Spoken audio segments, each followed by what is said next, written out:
Welcome to Virtually Mic'd.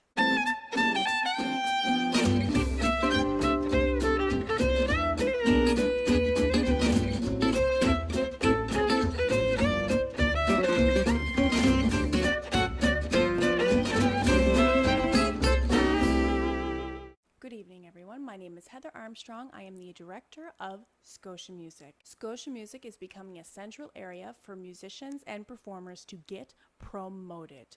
We understand that there are health compromised musicians, performers, as well as health compromised viewers who cannot make it out during this time, so Scotia Music has got you. We have a treat this evening. A local storyteller, Deborah Eikle Thompson, can weave the most beautiful stories.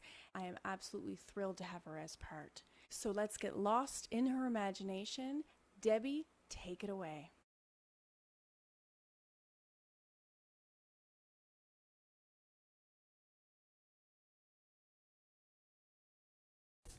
Hi, I'm Debbie Eikle Thompson, and I use my voice not to sing, but to tell stories. I call myself a story weaver as I weave my stories together and share them with other people. So make yourself comfortable, close your eyes if you want, sit back, sit up, whatever works for you, and I will tell you a story. Once upon a time, as many stories go, in a faraway galaxy, there was a planet. And if you were looking down on it, it might remind you of Earth, the colors that you'd see. The life that it supports is very similar to our planet. And there are beings, somewhat like us, that live there. And most of the time, they're happy and they get along. They were a planet where in the beginning there was no free choice. They knew where they came from. They knew they were all connected and that they were one. And they lived, well, they lived much longer than we do. But one day, one of the beings that lived on that planet said, you know what, this not learning anything new, this being who we are, accepting who we are, having everything right, getting along with the planets, trees and everything, and the birds and the animals, it's wonderful. It fills me with joy all the time. But is there any greater joy? Is there any way to feel more excited, more thrilled with what I am and what I'm doing, and other things that I don't know? And when that question was put out there, others began to ask the same question. And so, the great council, the great source of all being, brought together a few of them and talked to them and said, there is one way to learn more, to experience more joy, more happiness. But on the other hand, you have to experience things that are different. You know that we are all one, and that is why we work together in love, in peace, and joy. Yet, to feel that even more, you would have to endure separation.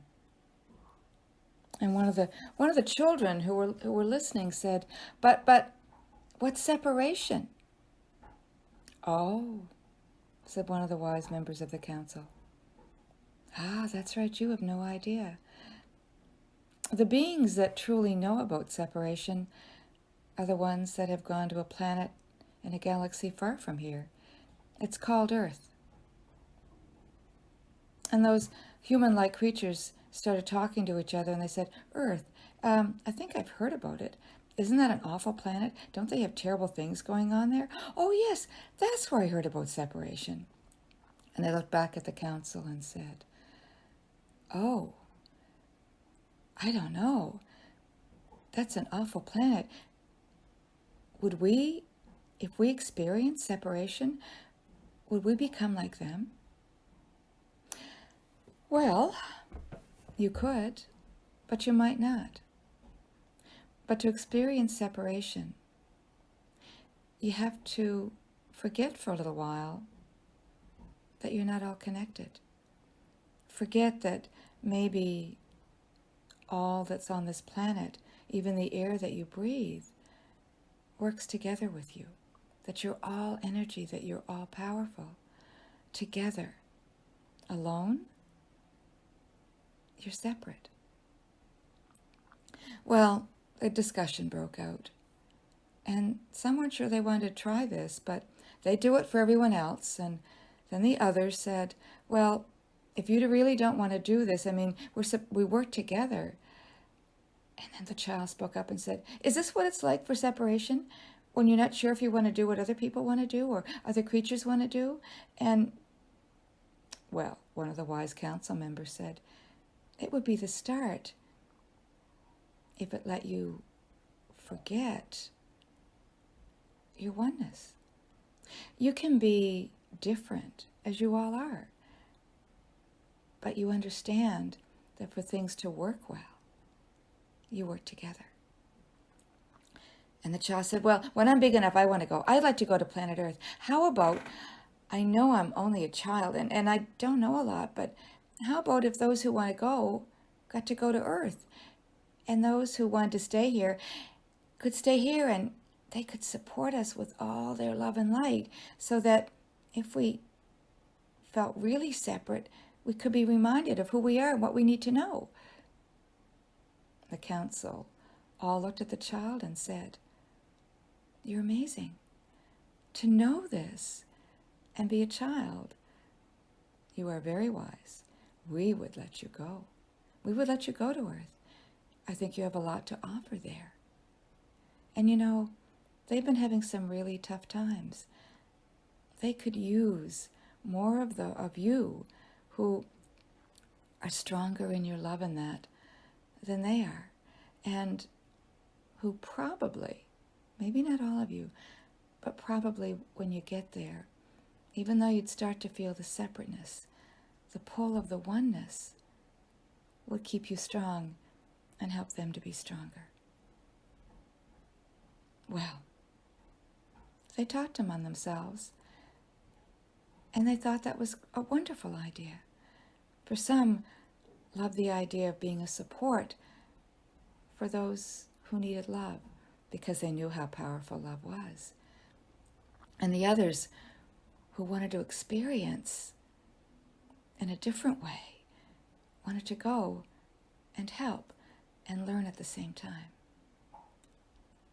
So they talked it over and they agreed. So some stayed. And the Great Council said, if you're going to go, you can't go as you are now. For one thing, you look a little different than the humans there. For another thing,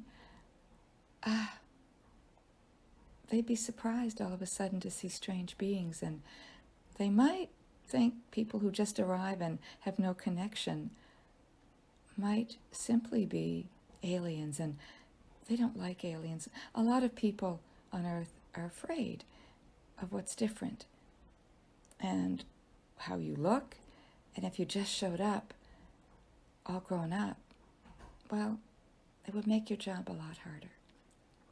So we will send you as beginnings, as babies, to be born and grow there and see what happens. And they agreed. And so that's what's happened. Some went to the planet far, far away, and some stayed. And how it works out? Well, we'll just have to live our lives and see. And that's my story. Take care. Wasn't that great? I tell ya, she's a real treasure. Thank you so much for being part, Debbie. As was mentioned before, there are health compromised viewers, health compromised musicians, and health compromised performers that would love to support and love to take part and love to perform, but they just can't at this moment. So send your information this way and you will be our guest on our virtually mic'd show. Again, thank you so much for being part. See you next week.